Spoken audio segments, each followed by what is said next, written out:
চোরের মায়ের বড় গলা। শালারা তো একটা চোর। আমি সরি যে শালা বলতে বাধ্য হয়েছে, এরা আসলে চোর।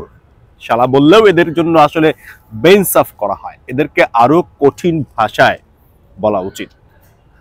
এরা কত বড় চোরের চোর, 6টা ব্যাংকের মালিকানা এদের, এবং 6টা ব্যাংক থেকে নামে বেনামে ভুয়া কাগজপত্র দিয়ে হাজার হাজার কোটি ডলার নিয়ে নিয়েছে এবং সেই সমস্ত টাকাটা বিদেশে পাচার করে দিয়েছে।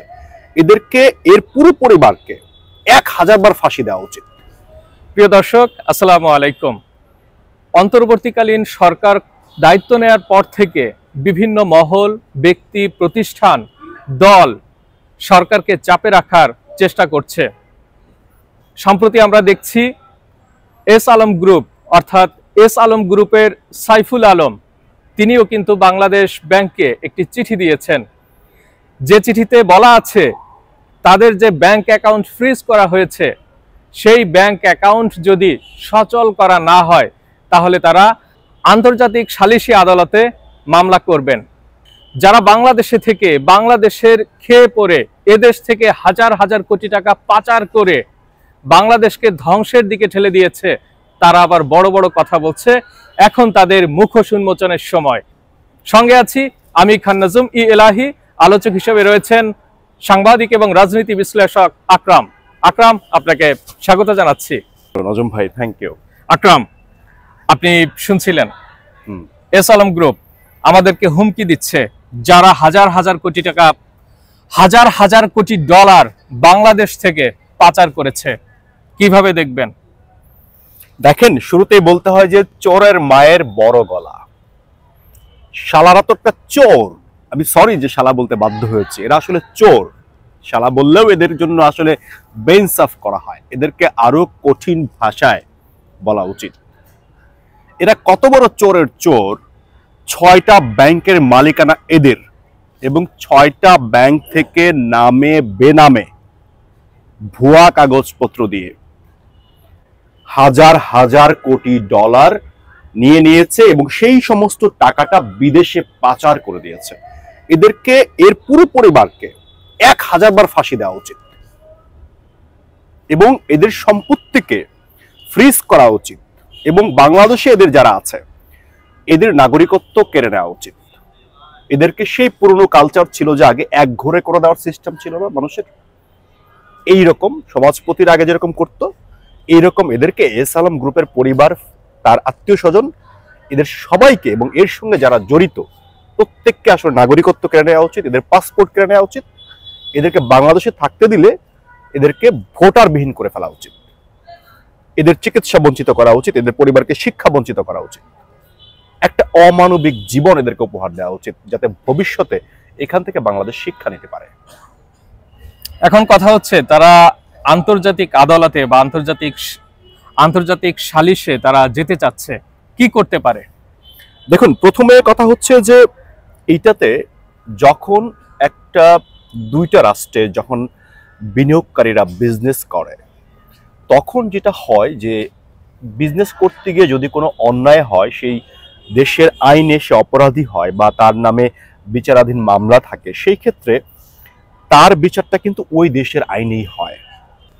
এই এস আলম গ্রুপ এবং তার পরিবার, তারা 2011 সাল থেকে সব পরিবারে সিঙ্গাপুরে বসবাস করছে, 2011 সাল থেকে, এবং 2021 সাল থেকে 2023 সালের মধ্যে তাদের পরিবারের কয়েকজন সদস্য সিঙ্গাপুরের নাগরিকত্ব নিয়েছে। এবং সিঙ্গাপুরের আইন অনুযায়ী কোনো দ্বৈত নাগরিকত্বের সিস্টেম না থাকার কারণে তারা বাংলাদেশের নাগরিকত্বকে 2000 সালে তারা ত্যাগ করেছে স্বেচ্ছায়, অর্থাৎ এরা এখন বাংলাদেশের কেউ না। এভাবে একটু বলেন যে বাংলাদেশ থেকে যেটা নেয়ার দরকার ছিল তা তারা নিয়ে গেছে। সেটা তো অবশ্যই নিয়ে গেছে। এখন তারা ব্যবসা করছে বাংলাদেশে, বিশ্বের অন্যান্য দেশেও তাদের বিজনেস রয়েছে। বাংলাদেশের 6টা ব্যাংকের মালিকানা হচ্ছে তাদের। 6টা ব্যাংক থেকে তারা লুট করেছে জনগণের অর্থ, সেই লুট করা অর্থ তারা বিদেশে পাচার পর্যন্ত করে দিয়েছে। সেটার এক্সাক্ট ফিগারটা হচ্ছে বাংলাদেশ ব্যাংকের যে হিসাব, সে অনুযায়ী তারা 1000 কোটি ডলার বিদেশে পাচার করেছে, এবং বাংলাদেশ ব্যাংক তাদের পরিবারের নামে বাংলাদেশে থাকা 125টি অ্যাকাউন্ট তারা জব্দ করেছে। এবং তাদের অনেক ব্যবসা কিন্তু বন্ধ হয়ে যাচ্ছে। গত অক্টোবরে ফিনান্সিয়াল টাইমস পত্রিকাকে বাংলাদেশের গভর্নর জানিয়েছিলেন যে তারা এই পরিমাণ অর্থ সরিয়েছে এবং তাদের পরিবারের নামে থাকা এই অ্যাকাউন্টগুলোকে আমরা জব্দ করেছি। সম্প্রতি এস আলম গ্রুপ একটা নোটিশ পাঠিয়েছে বাংলাদেশ যে কেন্দ্রীয় ব্যাংক বাংলাদেশ ব্যাংকের কাছে।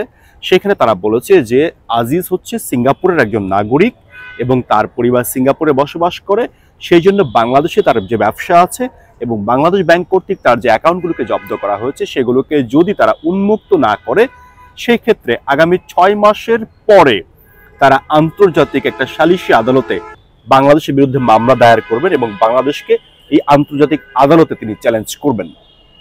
এবং সেখানে উল্লেখ করা হয়েছে যে তাকে ভয়ভীতি দেখিয়ে এই কাজগুলো করানো হচ্ছে, তার ব্যাংক অ্যাকাউন্টগুলো জব্দ করা হয়েছে, এতে তার সুনাম ক্ষুণ্ণ হচ্ছে, এতে তার মানহানি যাচ্ছে, অর্থাৎ চোরের মায়ের যত বড় গলা হয় আর কি। তো এই হচ্ছে সাইফুল আলমের অবস্থাটা। আপনি বলছিলেন যে সাইফুল আলম তিনি আবেদন করতে পারেন এস আলম গ্রুপ, তো সেক্ষেত্রে বাংলাদেশ 6 মাসের মধ্যে যদি নিষ্পত্তি না করে বাংলাদেশ ব্যাংক, তাহলে আসলে বিষয়টা কি দাঁড়াবে, তারা কোন দিকে যাবে? দেখেন, আন্তর্জাতিক বাণিজ্য সংস্থা রয়েছে, সেখানকার কিছু আইন আছে। যারা বিশ্বের বিভিন্ন দেশে ব্যবসা করে, যারা রাষ্ট্র ব্যবসা করে বা ব্যক্তি বা প্রতিষ্ঠান ব্যবসা করে, তাদের জন্য একটা আন্তর্জাতিক বাণিজ্য সংস্থা রয়েছে এবং আপনি আন্তর্জাতিক আদালতেও সেই ব্যবস্থাটা নেওয়া যেতে পারে। এখন ধরেন 6 মাস পরে বাংলাদেশের বিরুদ্ধে একটা অভিযোগ দায়ের করলো, সেটা কিন্তু বাংলাদেশ গভর্নমেন্টের বিরুদ্ধে করবে তারা, বাংলাদেশের কেন্দ্রীয় ব্যাংকে। এখন বাংলাদেশ ব্যাংক চাইলে সেখানে যেতেও পারে এবং নাও যেতে পারে। এখন ধরেন কথার কথা, বাংলাদেশ ব্যাংক সেখানে হাজিরা দিতে বা তার প্রতিনিধি সেখানে প্রেজেন্ট করলো না, সেই ক্ষেত্রে আন্তর্জাতিক যে সালিসি আদালত তারা একটা রায় দিতে পারে এবং সেই রায়টা যেহেতু একটা পক্ষ প্রেজেন্ট থাকবে না, হয়তো তার পক্ষেই যেতে পারে, বাদীর পক্ষে যেতে পারে। এখন যদি বাংলাদেশ আবার সেখানে তার প্রতিনিধি বা লয়ারকে সেখানে রিপ্রেজেন্ট করেন, যখন বাংলাদেশের লয়ার প্রমাণ করবেন যে এই যে সাইফুল আলম অর্থাৎ এস আলম গ্রুপ, সে বাংলাদেশের অনেক বড় একটা অর্থ পাচারকারী এবং বাংলাদেশের 6টা ব্যাংক তার ব্যক্তি মালিকানাধীন ছিল, তার পরিবারের মালিকানাধীন ছিল এবং এই ব্যাংকগুলোকে তারা নিয়ম নীতির তোয়াক্কা না করে সেখান থেকে অর্থ তারা বিদেশে পাচার করেছে এবং তার পরিমাণ $1000 কোটি। যদি এইটা আমাদের লয়ার বাংলাদেশের পক্ষে প্রমাণ করতে পারে, সেই ক্ষেত্রে রায় কিন্তু বাংলাদেশের পক্ষে আসতে পারে। আবার ধরেন কথার কথা, বাংলাদেশ কোনো কারণে প্রমাণ করতে ব্যর্থ হলো, সাইফুল আলমের কাছে হেরে গেল, সাইফুল আলমের লয়ারের কাছে, অথবা বাংলাদেশের প্রতিনিধি গেল না, তখন একটা রায় হলো বাংলাদেশের বিপক্ষে, তখন বাংলাদেশ যদি সেটা নাও মানে, সেটাকে গুরুত্ব নাও দেয়, সেই ক্ষেত্রে খুব যে আহামরি কিছু হয়ে যাবে বিষয়টা এরকম না। এটা কেন হবে না, এর কারণটা হচ্ছে কি, সাইফুল আলমের সঙ্গে যদি সে সিঙ্গাপুরের নাগরিক এবং বাংলাদেশে তার বিনিয়োগ রয়েছে এবং বাংলাদেশের যে দুর্নীতি দমন কমিশন থেকে শুরু করে বাংলাদেশের আদালত এবং বাংলাদেশের কেন্দ্রীয় ব্যাংকের কাছে কিন্তু সে একজন অপরাধী। অর্থাৎ এখন সাইফুল আলমের যত সমস্যা রয়েছে বিজনেস সংক্রান্ত, সমস্ত সমস্যার সমাধান হবে বাংলাদেশের আইনে, কোনো আন্তর্জাতিক আইনে না বা কোনো আন্তর্জাতিক আদালতেও না। আকরাম, একটি বিষয় যে এস আলম গ্রুপের বিরুদ্ধে কিন্তু দুর্নীতি দমন কমিশন তারা কিন্তু অনেক পদক্ষেপ নিয়েছে, তো সেটি কোন পর্যায়ে রয়েছে বা কি করছে? সম্প্রতি দুর্নীতি দমন কমিশন একটা প্রেস ব্রিফিং এ তারা বলেছে যে সিঙ্গাপুর, সাইপ্রাস, ব্রিটিশ ভার্জিনিয়া সহ বেশ কয়েকটা ইউরোপের দেশে তারা $1000 কোটি পাচার করেছে। সেই যে পাচারকৃত অর্থ তার উপরে দুর্নীতি দমন কমিশন কিন্তু একটা অনুসন্ধান শুরু করেছে, অর্থাৎ এটা খুব তাড়াতাড়ি একটা ফলাফল বেরিয়ে আসবে। সেই ক্ষেত্রে এইটাও যদি আন্তর্জাতিক আদালতে বাংলাদেশের পক্ষ থেকে প্রেজেন্ট করা হয়, সেই ক্ষেত্রে আন্তর্জাতিক আদালতে কিন্তু সাইফুল আলম, এই চোর অর্থ পাচারকারী, সে কিন্তু কোনো ভালো একটা সুবিধা করে উঠতে পারবে না। আর একটা কারণে সে পারবে না, সেটা হচ্ছে জুলাই বিপ্লবের মাধ্যমে কিন্তু বিগত সরকারের পতন হয়েছে এবং এস আলম গ্রুপ সেই সরকারের সঙ্গে ওতপ্রোতভাবে জড়িত ছিল এবং বলা যায় যে স্বৈরাচারের দোসর ছিল, এটিও কিন্তু আন্তর্জাতিক বিশ্ব জানে। তো এটি আমাদের কোনো ফেভারে আসবে কিনা? এইটা তো আসলে একটা ছোট ব্যাপার।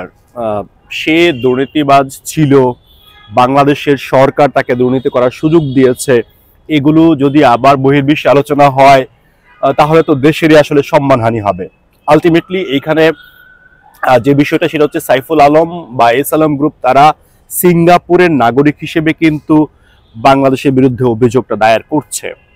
তো এখন এটা আন্তর্জাতিক একটা ইস্যু হয়ে দাঁড়িয়েছে এবং বাংলাদেশকে কিন্তু প্রমাণ করতে হবে যে সে নিয়ম বহির্ভূতভাবে, আইন বহির্ভূতভাবে 6টা ব্যাংকের মালিকানা হয়েছে তার পরিবার। এখন তৎকালীন সরকার তাকে অনৈতিক সুবিধা দিয়েছে, এটা ঠিক আছে। এখন প্রশ্ন হচ্ছে যে সাইফুল আলমের ব্যাপারটা কি হবে না হবে সেটা বড় কথা না। আমার যে প্রশ্নটা, আমার যেখানে মানে মাথা গরম হয়, আমার যেখানে প্রশ্ন জাগে, আমার যেখানে জানার ইচ্ছে হয় যে এই সাহস এই চোররা কোথায় পায়।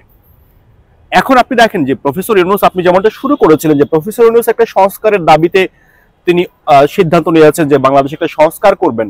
তো এই চোরগুলোকে ধরতে হবে না?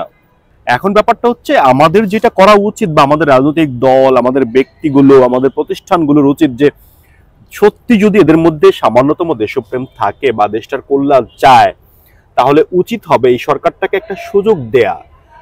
1-1.5 বছর তো, 53 বছর তো গেছে ভাই, অসুবিধা তো হয়নি। 1-1.5 বছর দেন না, দেখেন না কিছু করার সুযোগ পায় কিনা। আকাম শুধু সুযোগ না, আমার মনে হয় যে সহযোগিতা করা উচিত। এটাই তো, সুযোগ দিয়ে সহযোগিতা করা উচিত। একটু দেন না, দেখেন না কি করে। এবং বাংলাদেশ থেকে পাচারকৃত যে অর্থ আছে সেটি ফেরত আনলে তো আমাদের অর্থনীতি অনেক চাঙ্গা হবে। পাশাপাশি যদি এই সরকার ভুল করে, কোনো মানুষ তো ভুলের ঊর্ধ্বে নয়, যদিও এটা একটা এনজিও সরকার, এরা ভুল করবেই, কিন্তু ভুল করলে সেই ভুল ধরিয়ে দেওয়ার জন্য তো আপনারা আছেন। আপনারা তাৎক্ষণিক প্রতিক্রিয়া দিতে পারেন যে এখানে কিন্তু ভুল হচ্ছে, বা আপনারা বলতে পারেন। একটা সুযোগ দেন না ভাই, তাহলে এই এত বড় বড় চোরগুলো আসলে ভয়ে ঠান্ডা হয়ে যাবে। আমি যেটা বলতে চাই যে নজম, সেটা হচ্ছে যে এস আলম থেকে শুরু করে সামিট গ্রুপ থেকে শুরু করে যত বড় বড় গ্রুপ অফ কোম্পানি বাংলাদেশের অর্থ বিদেশে পাচার করেছে, বাংলাদেশের ব্যাংকগুলোকে লুট করেছে, এদেরকে সবার আগে বিচারের আওতায় আনা উচিত এবং এদের সমস্ত সম্পত্তি জব্দ করা উচিত। প্রয়োজনে আমি যেটা শুরুতে বলছিলাম যে এদের নাগরিকত্ব হরণ করা হোক। এরা বাংলাদেশে থাকবে, এদের কোনো ভিটামাটি থাকবে না, রোহিঙ্গাদের মতো থাকবে। এদের একটা প্রজন্মকে এ পর্যায়ে নিয়ে গেলে বাংলাদেশের ভবিষ্যৎ আরো 50টা প্রজন্ম ঠিক হয়ে যাবে, এটা আমার মতামত। আপনি আমাদের সময় দিয়েছেন, অনেক ধন্যবাদ জানাচ্ছি। আপনাকে ধন্যবাদ।